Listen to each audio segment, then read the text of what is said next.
agora é o momento que nós vamos falar sobre a ABRATA. Essa sigla que nós comentamos no início do programa, que é a Associação Brasileira de Familiares, Amigos e Portadores de Transtornos Afetivos, transtornos do humor. E eu estou recebendo aqui a nossa querida Helena Maria Calil, doutora, psiquiatra, né, da Unifesp, é isso mesmo? Isso, exato. E também o nosso querido vice-presidente da ABRATA, Luiz Pereira Justo, também doutor em psiquiatria. Exato. Doutora, por que escolheu essa carreira de psiquiatria? Por que escolhi psiquiatria? Mas, ai, que pergunta difícil. Difícil? Oh, meu Deus, eu achei que ia facilitar, para deixar bem à vontade. Eu sempre gostei muito de ler, gostei muito de filosofia. Quando entrei na faculdade, eu achava que eu queria fazer alguma coisa que tivesse a ver com cabeça e pescoço. Olha. Aí eu comecei a assistir cirurgias de cabeça e pescoço e logo me dei conta que cirurgia é uma técnica, é sempre do mesmo jeito, e não era isso que eu queria. E, ao mesmo tempo, eu tive um curso de psiconeurofisiologia, que foi muito bom. Tinha psicologia médica, né, muito cedo no currículo da minha faculdade. Certo. E aí comecei a me interessar por psicofarmacologia e psiquiatria. E são as minhas especialidades. Bom, quer dizer. e dentro disso, de repente, temos aí a ABRATA. Vamos falar um pouquinho. É sem fins lucrativos, né, doutor? É uma associação, né, sem fins lucrativos, cuja missão principal é a difusão de informação sobre os transtornos do humor, Certo. que são basicamente depressão e os transtornos bipolares ou transtorno bipolar. Digo transtornos bipolares porque existe mais de um tipo, né, de transtorno bipolar. Na ABRATA nós temos grupos que visam, né, a difusão de informação, que são formados especificamente para pessoas que têm um transtorno do humor e outros para os familiares, são grupos separados. Ah, certo. Né? Agora eu gostaria de saber da doutora, o que é mais dedicado?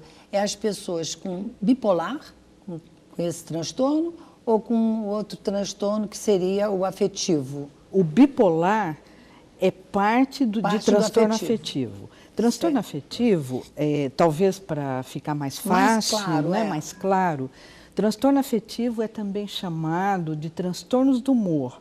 Ou, para explicar para as pessoas, muitas vezes eu digo, como é que está o seu estado de ânimo, né?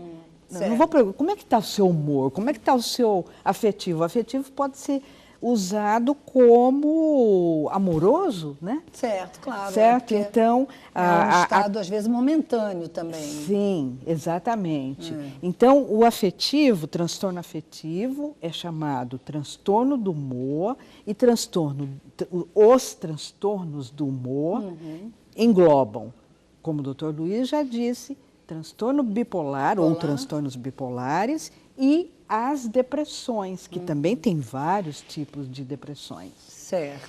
São patologias frequentes, principalmente a depressão. Mas como se detecta que a pessoa realmente está com uma depressão? Tem algum tratamento e algum exame para ser feito para se detectar isso? Tem algum exame específico? Não. Tem exames, sim, mas que ainda estão mais na área de pesquisa. Sim. O diagnóstico, quer dizer, a identificação da depressão é essencialmente clínica. Então, assim, digamos, uma pessoa que vem com a vida normal e aí começa a ficar triste, muito quieta, não quer fazer nada, não tem vontade de fazer nada. Mas isso é de um longo tempo, não um tempo assim curto. Exato, quer dizer, ela começa e fica assim durante por um período de tempo. Porque às vezes é uma tristeza momentânea, né? Uma tristeza momentânea todos nós temos. Todos temos, né? Por isso que dá para a gente ficar um pouquinho em dúvida, né? A tristeza momentânea que todos nós temos passa, não há necessidade de tratamento, de intervenção, de nada. Agora, quando permanece por um mínimo de 2 semanas e os sintomas são numa intensidade tal que interfere com a vida da pessoa, aí se pensa num diagnóstico. E tem tratamento? Sim, tem tratamento. Tem tratamento, tem vários tratamentos. Mas a Abrata não tem assim para fazer o tratamento, é só para informar, né? Informar, dar uma orientação de como vai ser feito esse tratamento em outro local. Seria isso? Um pouco disso. A Abrata é um espaço, né, para agregar pessoas que têm essas doenças, seus familiares que sofrem junto, né? Claro, lógico, em geral, os amigos, que não os familiares, os todas amigos, as pessoas ao redor.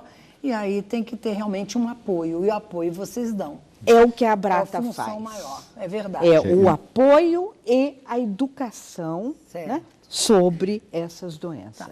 Como vice-presidente, me diga qual a importância do voluntário na Abrata? O voluntário é extremamente importante, porque a Abrata, ela funciona a partir do voluntariado, né? Todos nós, inclusive eu e a doutora Helena, né, somos voluntários da Abrata também, mas a Abrata, ela funciona única e exclusivamente a partir do voluntariado, com o apoio, claro, dos nossos parceiros, né, que contribuem muito para que a gente exista. Também, empresas, né, como a Prevent Senior, certo. a FIP, alguns laboratórios farmacêuticos, né? Felizmente temos essas parcerias que nos permitem sobreviver, né? Tá, então, e os objetivos realmente, a doutora já falou, mas eu queria saber as ações da associação. Quais são essas ações que estão realmente coordenadas, né? Certo. Quais são as ações? Então, nós temos 2 tipos básicos de ação lá, né? Um são os grupos de apoio mútuo, né, como já foi mencionado, e os encontros psicoeducacionais que acontecem aos sábados, uma vez por mês, às vezes 2 vezes, onde profissionais que fazem parte da nossa comissão científica, nós somos todos psiquiatras ou psicólogos, fazem palestras. Fazemos palestras, exatamente, sempre visando informar a população, as pessoas que queiram comparecer. Aos familiares das pessoas que têm esses transtornos também, né? Inclusive. Certo, isso, muito bom. Nós consideramos fundamental a difusão de informação, porque ela possibilita uma série de outras ações que se desdobram a partir daí, inclusive a busca pelo tratamento. Claro. Porque a falta de informação faz com que, às vezes, a doença não seja identificada. E não sendo identificada, não vai ser tratada, e as consequências na vida da pessoa vão ser muito importantes. E precisa um incentivo, né, para que ela queira realmente se tratar, né? Há algumas pessoas que têm transtorno bipolar ou depressão, no convívio, né, lá na associação e nos grupos de autoajuda, foram capazes de identificar o autoestigma. Elas mesmas, né, fizeram essa constatação, né, que não são os outros só, que mesmo quem tem a doença não se sente à vontade, em muitos ambientes, de falar a respeito da doença. É verdade. Né? Agora eu até fiquei assim, meio abismada, porque a Cássia Kiss assumiu e fez um vídeo que nós vamos aproveitar agora e vamos poder acompanhar, porque é difícil a pessoa assumir, né? E ela, como uma atriz, uma pessoa pública, fez isso de bom grado, até que isso é bom para ajudar as outras pessoas que não têm essa coragem. Elô, o que a Cássia Kiss fez foi muito importante para a Abrata. Quer dizer, foi uma ação voluntária dela para... Esse vídeo foi veiculado, não muito, infelizmente, né, porque nós não temos como pagar, mas esteve na GNT durante um tempo. E vai estar aqui agora. E estará aqui agora. Neste momento. E, em que ela passa, meio que telegraficamente, o que é a doença, o transtorno bipolar. Então vamos ver o vídeo? Vamos dar uma olhadinha? Olha lá. O teatro é representado por 2 máscaras, a comédia e o drama. Fora do palco, alegria e tristeza fazem parte da nossa vida. Só que em alguns casos, quando esses sentimentos ficam exagerados ou se alteram muito, pode ser que a pessoa sofra de um transtorno afetivo, como a depressão e a bipolaridade, que tem tratamento. Se você ou alguém que você ama tem esse problema, procure um psiquiatra. Conte com a Abrata. Muito bom. E, aliás, esse símbolo que nós terminamos mostrando é do nosso amigo Gustavo Rosa, né? Exatamente. Eu gostaria até que meu diretor colocasse mais uma vez esse final, esse símbolo da Abrata, que é muito interessante porque ele tem os dois rostos. O rosto do lado esquerdo, azul, que é a tristeza, é o momento que a pessoa está em depressão. E do lado do vermelho, ele está sorrindo porque ele está num esquema de euforia. Simbolizou muito bem. Aliás, eu estou aqui também com um caderno, vamos dizer assim, né? Um livro sobre encontros psicoeducacionais da Abrata. E aqui vem várias perguntas. Uma, por exemplo, a pessoa usa droga de abuso porque está deprimida? Há duas respostas, Elô. Certo. A primeira é, sim, é mais frequente. A outra é que esse livreto, ele foi organizado a partir das palestras, dos encontros psicoeducacionais que ocorrem quinzenalmente ou mensalmente na Abrata, aqui já mencionado, né? Muito bem, então as voluntárias da Abrata anotaram todas as perguntas.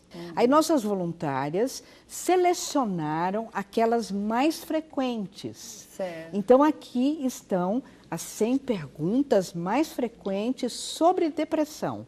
E o Conselho Científico e outros profissionais da área de saúde responderam, né, numa linguagem adequada ao leigo a todas essas perguntas mais frequentes sobre depressão.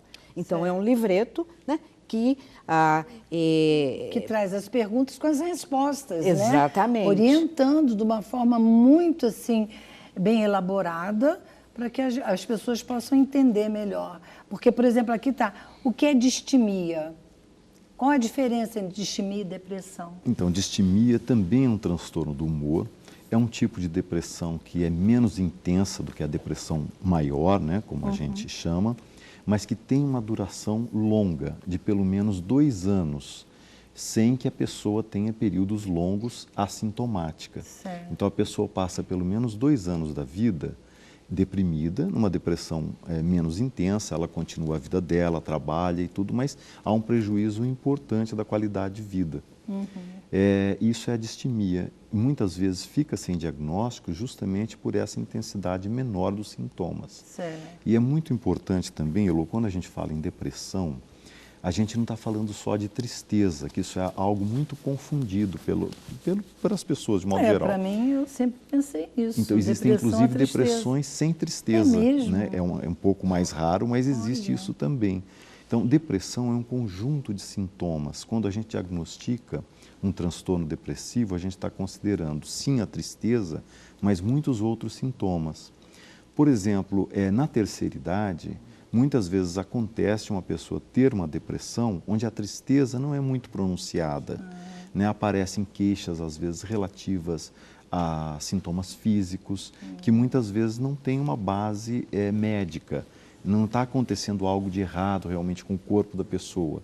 Se mas confunde com uma carência afetiva, seria, não? É um pouco mais do que isso, Mais né? do que Não é isso. bem uma carência afetiva, porque a carência afetiva ela se dá no âmbito das relações, né? Certo. A doença depressiva, ela é geralmente de ordem biológica, antes de mais nada, Certo. e se manifesta através do comportamento e da percepção que a pessoa tem do mundo.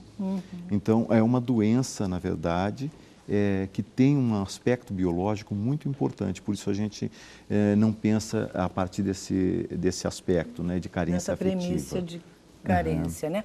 Agora, aqui nós temos também outros panfletos, né, que é do transtorno bipolar do humor, o que é o transtorno bipolar, a importância da família no tratamento, como reconhecer o estado de euforia, como reconhecer o estado de depressão, Agora, esse de euforia, como que a gente reconhece? Como seria? É a pessoa que começa a ter uma atividade, hiperatividade, uma atividade muito maior do que o seu modo habitual de ser. Em geral, se sente alegre, bem demais, podendo chegar a ter verdadeira euforia.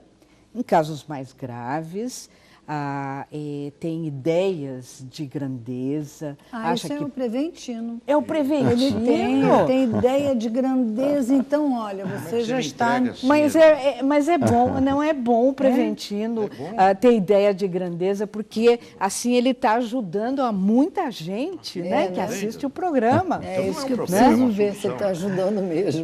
Mas voltando ao que é o transtorno bipolar, então, o aumento da atividade, euforia, irritabilidade, ideias de grandeza, podendo chegar até a delírios, quer dizer, que fogem um pouco da realidade. Seriam os riscos? Riscos. Pessoas que começam a gastar excessivamente, quer dizer, perde um pouco a noção de crítica, cometem indiscrições sociais, sexuais, e que depois se envergonham, Quer dizer, e depois se sentem muito mal, em que momento? Depois que saem desse estado. Desse estado de mania. Que tratamento seria o mais indicado para essa pessoa de euforia? Os estabilizadores do humor são tratamentos por excelência para isso. Quer dizer, são remédios, medicamentos. São remédios, medicamentos. E tem algum outro tipo de tratamento, assim, com alguns objetos, jogos, alguma coisa nesse sentido, não? As intervenções psicoeducacionais, como a doutora Helena estava mencionando, quer dizer, seriam quais? Psicoterapia, existem formas de psicoterapias especialmente desenhadas para esse tipo de problema, e a psicoeducação, basicamente, quer dizer, a pessoa adquirir informação sobre o seu problema para saber como melhor lidar com ele. Então, são intervenções importantes também em associação com o tratamento farmacológico, que se dá com os remédios. E como é que é a pesquisa nessa área? Como é que é feita? Em todas as áreas, quer dizer, tratamento é talvez a área que mais tem pesquisa, assim como tem para entender a fisiopatologia, quer dizer, por que e como a doença ocorre. Então, tem isso é muito importante, saber por que ocorre. Tem um fator genético, como eu já tinha dito, tem um fator químico ou bioquímico importante, Talvez por isso os medicamentos ajudam. É verdade. E são, na verdade, a primeira escolha de tratamento. E os demais tratamentos, as abordagens psicossociais, aquela que o nosso governo não fornece, a Brata fornece, que são os grupos de ajuda mútua ou de autoajuda. Pacientes, quer dizer, pacientes é nossa maneira tradicional de falar, mas as pessoas que têm depressão ou transtorno bipolar se ajudam umas às outras. Isso é muito bom. Quer dizer, acaba tendo uma sociabilização também dentro do contexto. E nesses grupos, esses grupos da Brata são facilitados por pessoas que foram treinadas para isso. Foram treinadas por um profissional, o psiquiatra, o médico psiquiatra, ou um psicólogo, ou mesmo um outro profissional da área de saúde. Então, se alguma pessoa quiser realmente fazer parte, não só como voluntária, mas também como uma pessoa que tem realmente um dos problemas, um dos transtornos, ela pode procurar de que forma a Brata? Ótima pergunta, porque a Brata tem atendimento telefônico diariamente no período da tarde, a Brata tem e-mail e a Brata tem um site. O site da Brata é www.abrata.org de organização.br. Quero agradecer demais a participação de vocês, dar parabéns, porque ser voluntário é uma coisa de alma, de coração. Isso é muito bom. E eu quero mais a dizer ao vice-presidente, né? Justo aí, que tenha sucesso sempre, muita saúde, muita paz, Obrigado. tá? E a Todos nossa nós. querida Helena Maria Calil, também psiquiatra, muito obrigada e parabéns, viu? Que Muito mais obrigada. 14 anos pela frente. Muito bom. Sim, esperamos. Muito mais, tá bom? Esperamos Parabéns à Abrata e a todos que colaboram, tá? que a Abrata se consolide mesmo. Isso. E é um trabalho muito gratificante, que precisamos sempre de voluntários. É verdade. Você vai ser voluntário, viu? Vamos lá. Também.